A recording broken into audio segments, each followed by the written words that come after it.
Samsung Galaxy S23 Ultra running on One UI 6 Beta 6.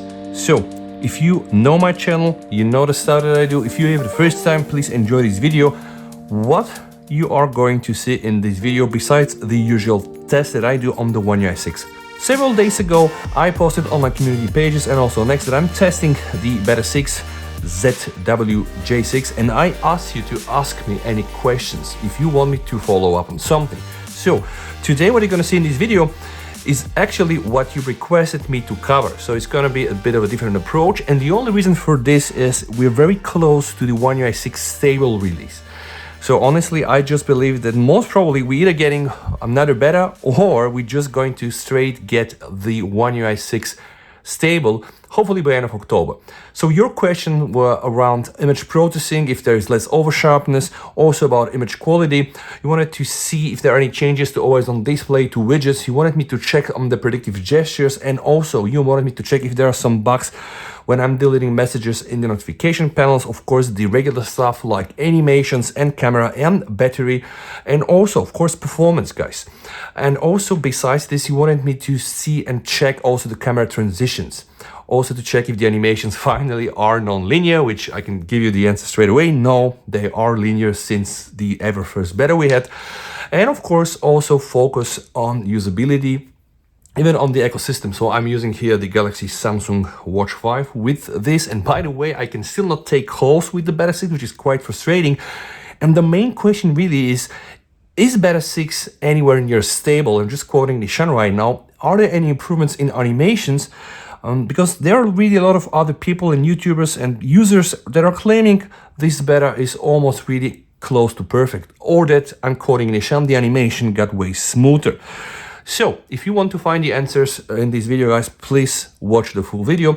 And the first thing, of course, I'm going to start is to answer on your questions. The first thing, let me show you, there was also a very interesting question. What about if I enter into the one-handed mode, is there a quick panel? And I can confirm now with this test, yes guys, I'm now using the phone with a one-handed mode, and there is an absolute functioning quick panel. You can just go and toggle everything you want, but I can confirm that the quick panel expands and it does also work inside the one-handed mode. Some of you wanted me to check the Samsung messages. In fact, I just got it as a code like, please check Samsung messages. I want to check the depth and also the emojis. Now, these here are the new emojis, guys. They were changed in some of the other betas. And by the way, please also note that the default messaging apps is actually not the Samsung one. It's already the Google one. So this means you can use RCS and all this other good stuff. But speaking about the beta, of course, one of the major questions is always about animation. Now, Samsung devices are one of the most popular devices. They really sell a lot of things, S series, A series, and of course they run Android, and on top of this we have the One UI. And sometimes people really notice this little stutter, so this is always why in my test I'm just testing first this animation. In my S21 series and in my S22 series, I always had problems with this animation for some reasons. And I'm also testing this animation here into the landscape mode just to make sure that it works perfectly. And of course, after my test, I'm also trying to share my feedback with this. Something very important besides the performance, which we're gonna measure temperature with my temp gun. I'm gonna show you guys some samples, night photos, date photos, zoom photos, portrait photos. Of course, the question about the battery, and this is why I had delayed this video, guys, to just have some days using the system. So I'm going to also cover the battery, the performance, the camera, really gonna try to make it more like a full review. Now, up till now, I was hesitant to fully cover, guys, the camera and everything else. And the only reason for this is the fact that I want to do a full review after the One UI 6 stable is released. Because why just putting so much effort in all these little iterations? Sometimes, guys, in the changelog, there are even no mentioning about fixing things in the camera. But we can already tell that there is a new way of procenting inside the camera. And if you're here for the first time and you didn't really follow my other videos, there are for sure new things like the advanced intelligence option that can give you a selection of quality optimization. Also the option for you to manually switch on and off the scene optimizer only when you're at the maximum level. When you go to the medium level or to the minimum level, scene optimizer is definitely off, or at least you're not able to change it. And of course, there are also new things inside the camera assistant now. This so famous optical quality chromes with it, just adding a 2x toggle, but there are also things like the adaptive pixel and pretty much rearranged the whole menu. Like Samsung is doing all these changes, they're not so consistent, and honestly, Camera Assistant has been rolled out as a good log module now accessible under the camera settings. I just want for Samsung, if they're listening in here, to somehow incorporate this on the viewfinder so that it's just easy for you to switch options on and off. And they, by the way, did that one. For example, if you want to change the megapixel count or the ratio, you can do it from here. That's not a problem. Like for example, on the back camera, you can easily switch 12, 50 to 100. So they definitely improved the UI, but I do believe that they can also try to integrate some of the menus here. But now, first things first, let's go back and check the animations. So by checking the animations, guys, see here, this was a stutter. So still not perfect. I also have the feeling that this beta is just a tiny bit better than the others, but let me show you how. In the past, guys, every time I do a screenshot, I want to open, let's say, Telegram and go inside and attach this screenshot, my whole phone will stutter, right? And things like this will kind of leave a bad taste in the mouth, specifically on the S series, because that's not only a premium phone, but it's also a very expensive phone. Now, I'm happy to report that this seems to be optimized. Now, I'm not saying still perfect, right? It will probably be perfect when you do it on a Xiaomi phone or an Oppo phone. But now when I'm attaching pictures to one of my social channels, it doesn't feel so bad like it used to be. So, did the animation get better? Well, let me show you guys. I'm going to open a folder, right? Close the folder. You can just see what happens. Now, the blur gradually changes, which is nice. And if I'm to open an animation and just open and close it, it will look okay. So it's not bad. But the only bad thing that I don't really like, and you've probably seen this if you follow me on Twitter, is when you slow down the animations to 5x, and you can, by the way, do this on your own. So you have to go inside the developer's option, guys, transition animation scale, and you can just put it on 5. And why I'm doing this, I am just doing this to illustrate something that honestly makes me really angry. Now, watch what happens when I open a folder, all right? There is this transition when I open and when I close the folder, which feels totally unnatural. And you might have followed me on the other channels, but I took a Samsung Galaxy S9 running the One UI 2.1 so many years ago. It has the very same animation. And I believe that Samsung need to change it. They need to at least fix this and make this feel better. Now, the good thing is you'll not notice this when you're using your phone with the regular speed, but testing the Windows animation scales and the transition duration, I think the sweet spot might be even not with 1.5, with 1.2. So we can use a whole other tool called the Some Helper to change this. I have videos on that.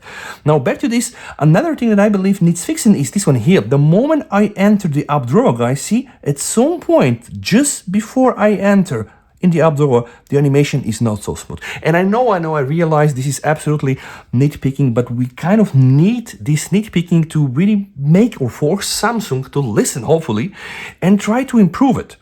Okay, so animations wise, let me just open a few more apps. So opening X here, closing X, opening my recent menu. I have quite too many applications. I can kill them now. It feels already like a finished product. Now, is this One UI 6 better in terms of One UI 5? Well, guys, it's pretty much the same experience. It will work, right? But the consistency is not there, which means that sometimes you do something which, you know, you did 20 other times this day and it will stutter, right? It will lag, and this is not ideal. And by the way, if you restart your phone, or let's say you clean your cache or from the recovery, or even you optimize your application with a good Guardian, good Labs, you probably will get better results. And I'm just encouraging all the users, download Good Guardians, guys, and run Galaxy App Booster every time, let's say, you update your firmware. Let me go back and show you. There was this question, what happens if I'm, let's say, to expand an application and to delete this? Okay, there was a bug previously. So right now I'm happy to report that apparently you can expand the notifications and you can delete them and you'll not have any problem with this. Previously, apparently there was a bug which caused, I think, this action to somehow break it. Now, I think that's a bit more stable. So it seems that Samsung really are catching up. They're trying to fixing more bugs, which is good. And this is why I do believe that we are very close in seeing a final version. I can go inside the wallpaper and styles. I can show them new color palettes, guys. Basically, we have the wallpaper colors, like the 8 options, and the basic color is still the same. What will happen, let's say, if I am to apply a palette? I'm just going to show you guys. Now, ideally, I would have expected for Samsung to implement a theming, of course, aligned with the Google dynamic theming, where I'm going to get like all my icons themed. And it really works for, let's say, the Google icons. Okay, let me just show you. So here I have Google, like Gmail, Maps, for most of them, right? Actually, most of the Google applications, if not all, are already mapped. And I do believe that the same happens also for Samsung applications, right? But the thing is, if you, like me, have 1000 other custom apps, but Mixcloud is not custom, right? And for example, Ear One is even not so custom, right? So not all of this dynamic theming is still there.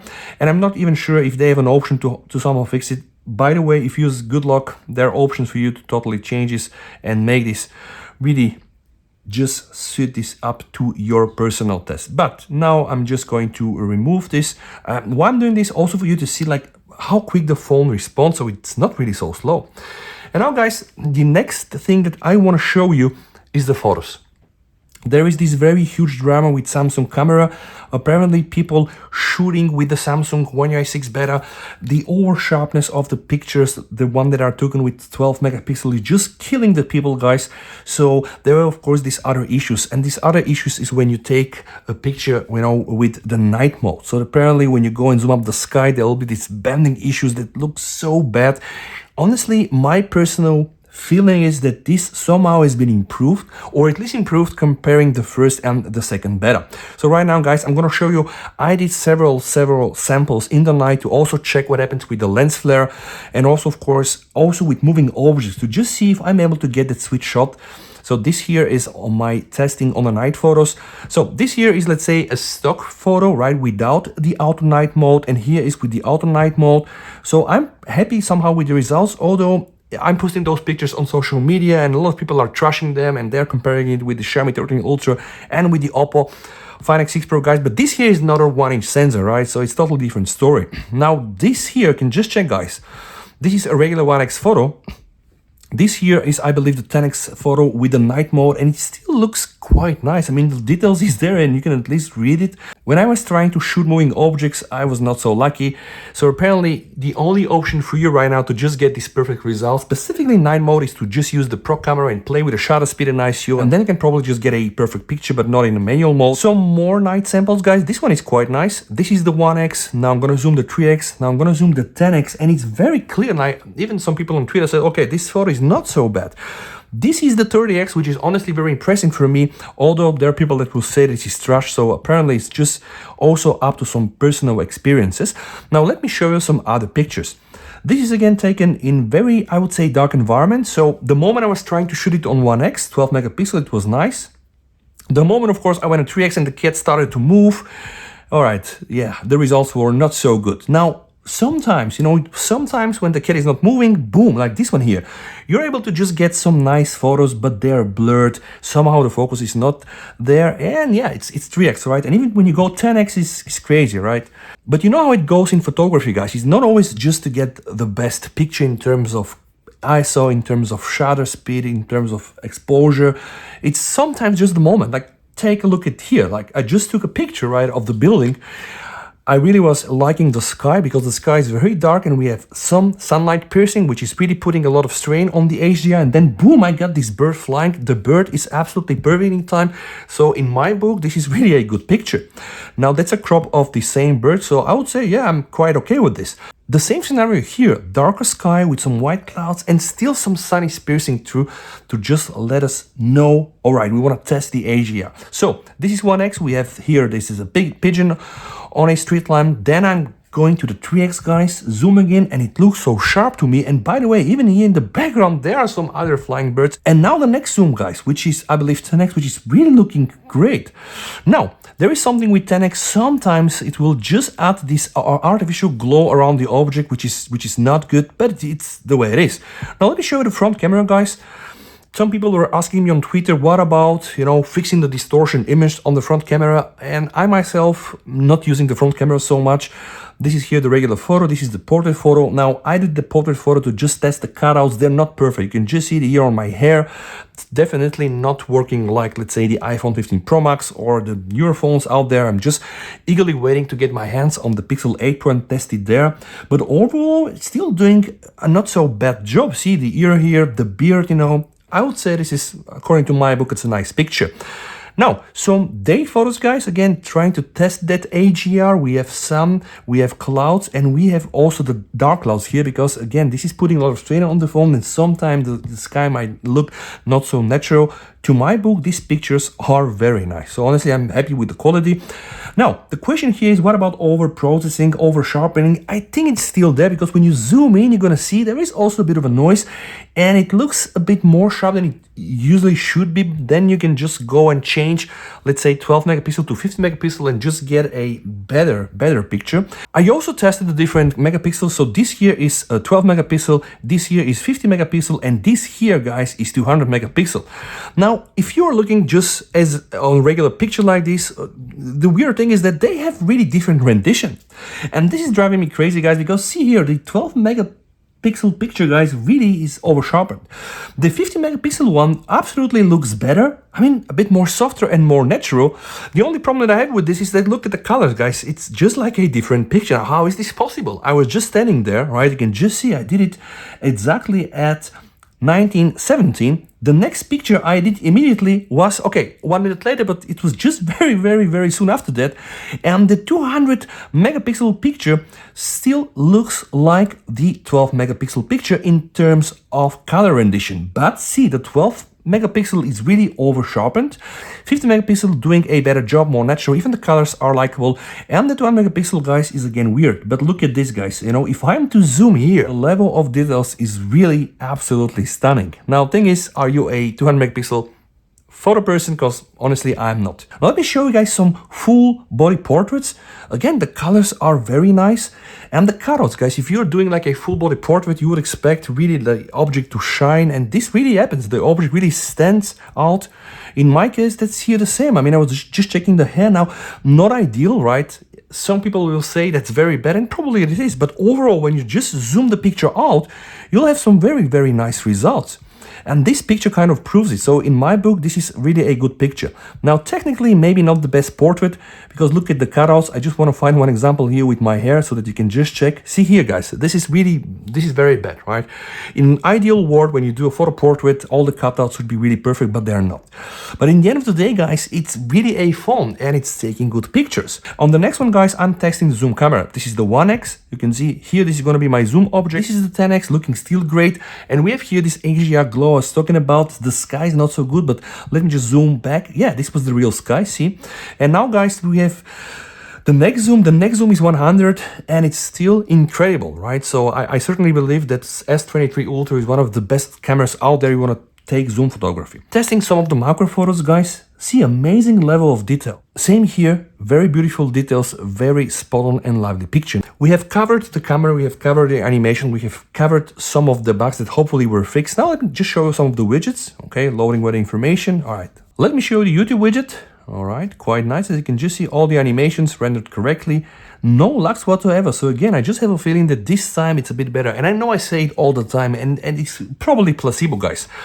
But Samsung should not stop trying to fully optimize the phone. Now, let me show you the edge panel. This animation here, guys, just getting the edge panel would cause my phone previously to really lag like crazy. So this is very important, and this is why I'm doing this several times, that we are able to check what is happening here.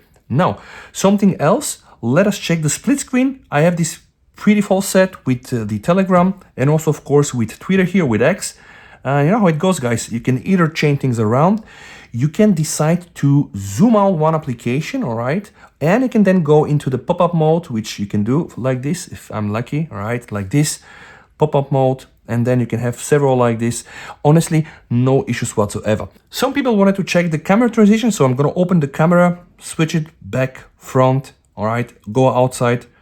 And we remember the days when Samsung struggled even with the opening camera animation. And there is something important, guys, I need you to realize.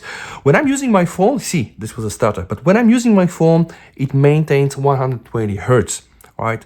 And by the way, how can we be sure? Like, if you want to go back inside the developer's option and just type refresh rate, guys. So there is a setting that is called the refresh rate, show refresh rate. You can always go and you can enable this. And now you're going to see here, guys, 120 Hertz. The moment I'm not touching it, boom, it will drop to 24. Now, Is it weird that it goes to 124? Not really, because I think it just registers my hand, see? And the moment you open the camera, guys, boom, you're gonna hit 60. And sometime I just believe that this is somehow causing this kind of a glitch. But right now, I think Samsung fixed that one, so no issues whatsoever. I promised now some benchmarks, some stability testing, so I'm gonna run the Wildlife Extreme Stress Test. Bear with me until the final results so that we are able to check the end stability performance of the S23 Ultra with the One UI 6 Beta 6. And of course, I'm going to measure this with my temp gun. So now just let's record starting temperature, guys, 36 Celsius, okay? And I always do a lot of measurements. Here, this area, SOC, is really where the phone gets really hot. So let me just take several measurements. Okay, 36, 36.8. Now I'm gonna measure this when we reach 10 out of 20. And I'm gonna fast forward the video, guys, so that we are able to observe the end result.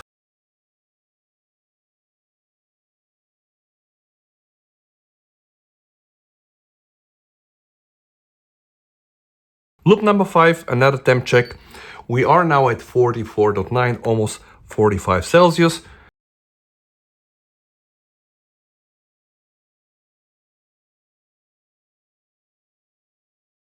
Alright guys, this was the last test. It's time to check the temperature. It's 45, very stable, guys. And now, alright, the phone is not so hot. Yep, honestly, I'm not surprised. The overall stability rating is fairly low, it's 61%. Why? Because the best loop score was 3,700 here, and the lowest one was apparently 2,290, which was actually happening here around number 15, because then around number 17 or 16 boosted a bit of the performance. Is that ideal? No. Well, let me explain you guys. What we're looking here is to just get hopefully like a stable graph, which is almost not possible. I've seen this on some phones, but I think it's just tempered. But it's also not so bad. Ideally, I would have taken this to like 70, probably 80%. It would have been better. Now, this here is the performance range. You can compare the frame rate between best and worst. So here, the first loop, and this is the best loop, the worst loop. You can just see here we have the frame rate, and then we have the loops.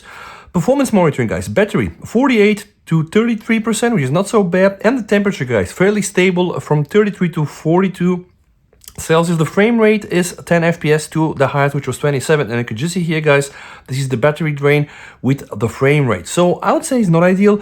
It's still not so bad. And now, guys, let me take you to the battery, because I know there are a lot of questions. So I've used this phone for a few days, and now I have some experience with this. Now, guys, first, let me define what are the standards, like my standards. So anything that will get me 4 hours screen on time will be just good enough for me, because I mean, I live in a place I have really access to electricity. Now, thing is, if I get like 6 hours screen on time while using it on Wi-Fi and also on mobile, which is mainly LTE or 4G, that's good. And this is how it looks like. Now, the first day I use it, guys, I got 6 hours screen on time, and I was actually just charging the phone at the end. Here I got 8 hours 32, and of course some surcharges, but I was able to get like 6 hours straight only running on battery, which is absolutely, I think, acceptable. And it was not only Wi-Fi, it was mixed usage. So it means mobile data and also Wi-Fi data. As you know, that's a bit tougher for the phones. And now before I close the video, guys, let me just do this test, testing the responsiveness, not so much the animation, but really how responsive is the phone? Because that's one of the issues. You see, like every time I want to really accelerate it, I'm just either missing the icon or the phone is not able to register it. And this also answers the question about animations. They are still linear, guys. They're not like the iPhone where you can just open it up and go inside your recent task menu, and then you have this overlapping animation almost like in the same time. Now here you will not get this. And if I'm to go and show you, for example, some of the stock Samsung application, it's still the same. So they're not bad, right? See, the animations are here, they're okay, but it's first not so responsive, right? Sometimes I think still the phone is missing some of my touches, and second, of course, they are still not non-linear. Well, people say that in One UI 5.1.1 it's a bit better. Now, honestly, guys, I don't really care about One UI 5.1.1, and we want Samsung to push the best that they have in the One UI 6. So let's hope for one more better before the final one more better with improved animations. So overall, guys, to do a short recap, is One UI 6 ready to launch? I believe yes. Is it perfect? No. When they launch it, is it gonna be perfect? The short answer is no. But is it gonna be better than this? I can only hope that the answer is yes. But we are here to find out, so please sub and don't miss all the other updates. Thank you so much for watching, guys. Stay safe. VST over and bye.